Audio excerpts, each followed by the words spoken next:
Big TV భక్తి సమాచారం WhatsApp ఛానల్లో జాయిన్ అవ్వండి. అన్ని విశేషాలు ఎప్పటికప్పుడు తెలుసుకోండి.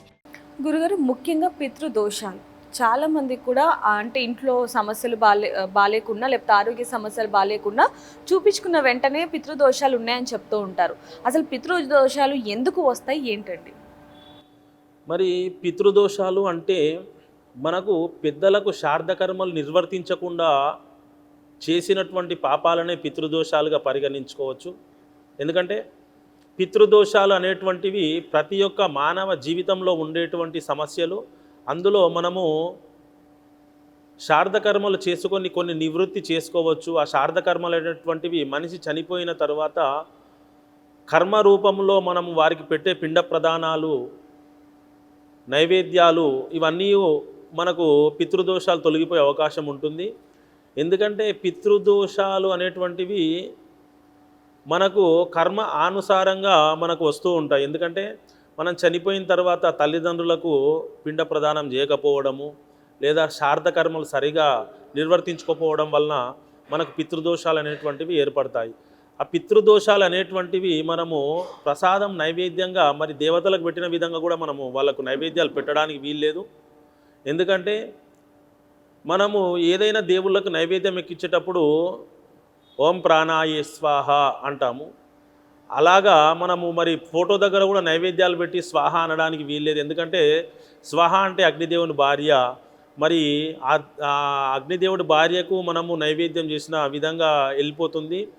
అందుకనే చనిపోయిన ఫోటో వారి దగ్గర ఎప్పుడైనా నైవేద్యం పెట్టేటప్పుడు స్వదాహ అంటారు.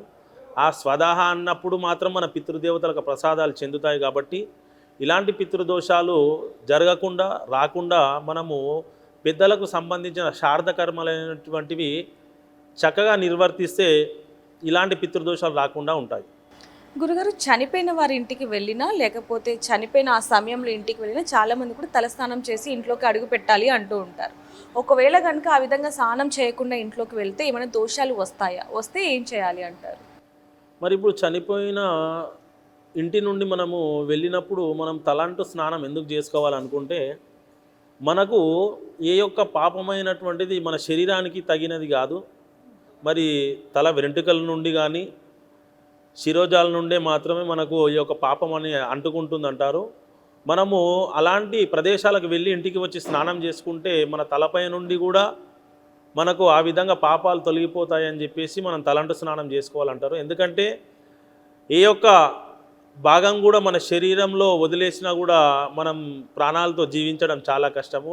తద్వారా శరీర శుద్ధి అనేటువంటిది చాలా అవసరం. కాబట్టి అలాంటి ప్రదేశాలకు వెళ్ళినప్పుడు తలంటు స్నానం అనేటిది తప్పనిసరిగా చేయాలి. గురుగారు, చనిపోయిన వాళ్ళు గనక కలలోకి వస్తే దేనికి సంకేతం అంటారు? అంటే అతి ప్రియమైన వారు, ఇప్పుడు మనకు సంబంధించిన ప్రియమైన వారు ఎవరైనా మరణించిన తర్వాత మన కలలోకి కంపల్సరిగా వస్తూ ఉంటారు. అలా రావడం అనేటువంటిది వాళ్లకు సంబంధించిన ప్రేమను పంచడానికి కానీ లేదా వారు ఏదైనా కోరికలు తీరకుండా ఉంటే కానీ లేదా మనకేదైనా మంచి జరగడానికి అనుమతి ఇవ్వడానికి కానీ అలా కలలోకి వస్తుంటారు. ఆ కలలకి రావడం అనేటువంటిది కూడా ఒక్కొక్కసారి మనకు మంచి ఫలితాలను కూడా ఇవ్వచ్చు. గురుగారు, అసలు చనిపోయిన వారి ఫోటోలు ఏ దిక్కున పెడితే మంచిది అంటారు, ఏ దిక్కున పెట్టకూడదు అంటారు?